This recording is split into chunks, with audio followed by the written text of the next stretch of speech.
ውስጥ ዛሬ ምን ተሰማ? በተለይም ደግሞ ዘ ቴሌግራፍ ይዞት የወጣውን መረጃ ዛሬ እስኪ እንቃኘው። ሳምዲን ነው ዛሬ ይዞት ይህንን መረጃ የወጣው። ቪዲዮ ረዘም ስለሚል ኮፒ ሊንክ ማድረግ እንዳትረሱ እና ኮፒ ሊንክ አድርጋችሁ እንድትመለከቱት ለማሳሰብ እወዳለሁ። ከዛ ባለፈ ፎሎ፣ ላይክ፣ ሼር እንዳይረሳ። አርሰናል የኔጎሲዬሽን ብቻ ሳይሆን የሪኔጎሲዬሽንም ስራ እንደሚጠብቀው ጭምር ሳምዲን ያነሳል። በተለይ አንድሪያ ቤርታ አሁን ላይ በሁሉም ቦታዎች ወይም በሁሉም ዲፓርትመንት ላይ ራሱን ማጠናከር የሚፈልገው ስፖርቲንግ ዳይሬክተር እንደመሆናቸው በርካታ ተጫዋቾችን ለማዛወር መስራት ይጠበቅባቸዋል ሲልም ያነሳል ሳምዲን።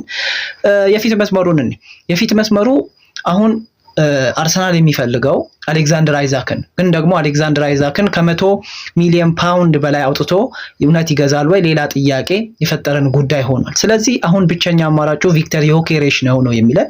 ከዚህ በፊት ለኦሌ ዋትኪንስ ሄዷል፣ ግን የተሳካ ጊዜን ማሳለፍ አልቻለም ከኦሌ ዋትኪንስ ጋር ወይም ለሱ ያደረገው ጥያቄ የተሳካ አልነበረም።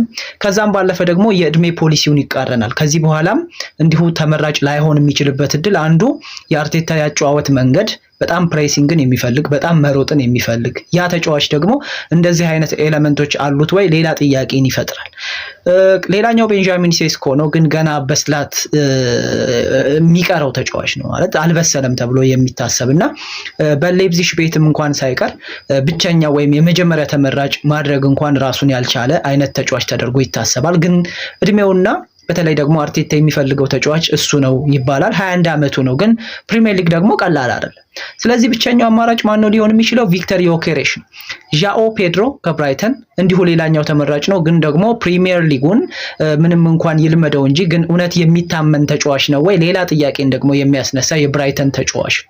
እሱም ቢሆን ከሌሎች ክለቦች አንጻር ካየነው በርካታ ፈላጊዎች እንዳሉት ይወራ።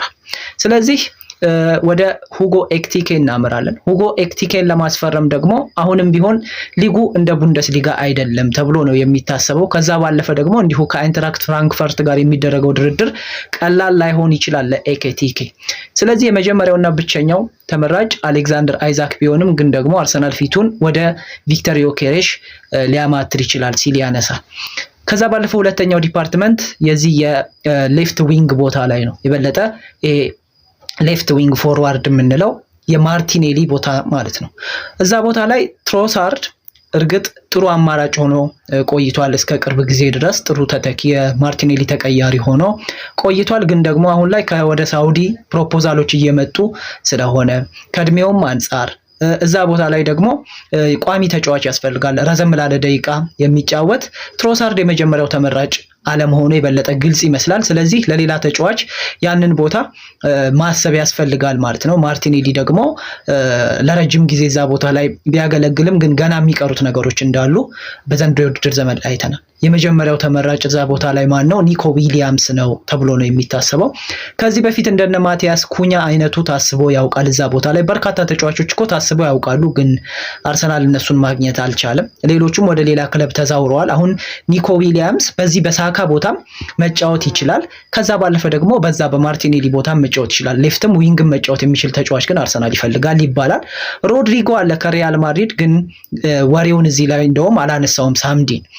ወደ ሌላኛው ዲፓርትመንት ከመጣን አማካይ ላይ ቶማስ ፓርቴ የሚቆይ አይመስልም። ምክንያቱም ያለፉት የጉዳት ታሪኩ እንዲሁ 31 ዓመት መሆኑ ባለፈው የውድድር ዘመን ላይ ምንም እንኳን ጥሩ ቢሆንም ይሄ በ2024 25 የውድድር ዘመን ግን ደግሞ ምን ያህል ኮንሲስተንሲ አለው የሚለው ነገርና የደሞዙ ከፍተኛነት በቀጣይ የውድድር ዘመን ብቸኛው ተመራጭ ወይም እሱን ብቻ ኪፕ አድርጎ መቆየት አማራጭን ያልሰጠው አርሰናል አሁን ወደ ማርቲን ዙቢሜንዲ ፊቱን አዙሯል። ማርቲን ዙቢሜንዲን ቀድሞ የሚጨርሰው አይነት ዝውውር ከመሰለ ቆይቷል። በ50 ሚሊዮን ፓውንድ ወይም ይህንን ተጫዋች በ60 ሚሊዮን ዩሮ በላይ በሆነ ዋጋ ይህን ተጫዋች እንደሚያመጣ ታውቋል። 26 ዓመቱ ነው። በጣም በሳል በጣም ጥሩ የሚባል አማካይ ነው።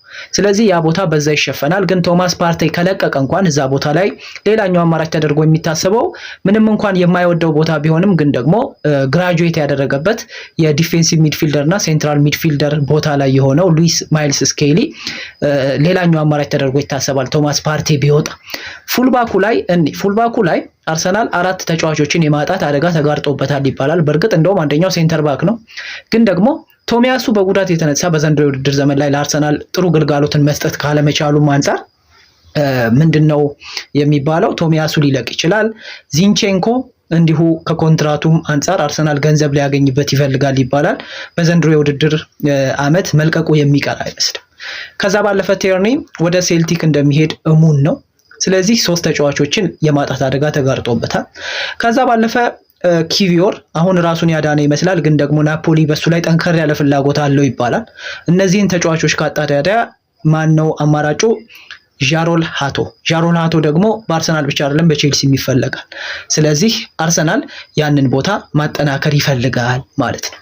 ከዛ ባለፈ እንዲሁ ግብ ጠባቂ ቦታ ላይ ዮዋን ጋርሺያ ብቸኛው ተመራጭ ነው፣ ግን ገና 24 ዓመቱ ሆኖ ወደ አርሰናል መጥቶ ተጠባባቂ ይሆናል ወይ? የልጁ ፍላጎት መጠናት አለበት።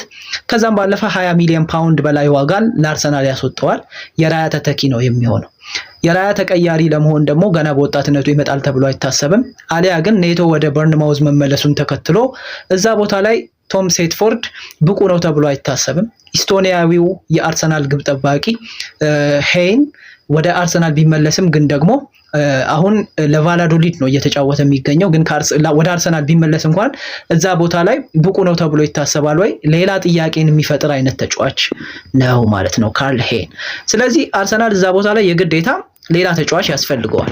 ታዲያ እዛ ቦታ ላይ ሁዋን ጋርሺያ ብቸኛው ተመራጭ ነው። ግን አርሰናል አሁንም ቢሆን ትልቅ ፈተና የሚጠብቀው እዛ ቦታ ላይ ነው።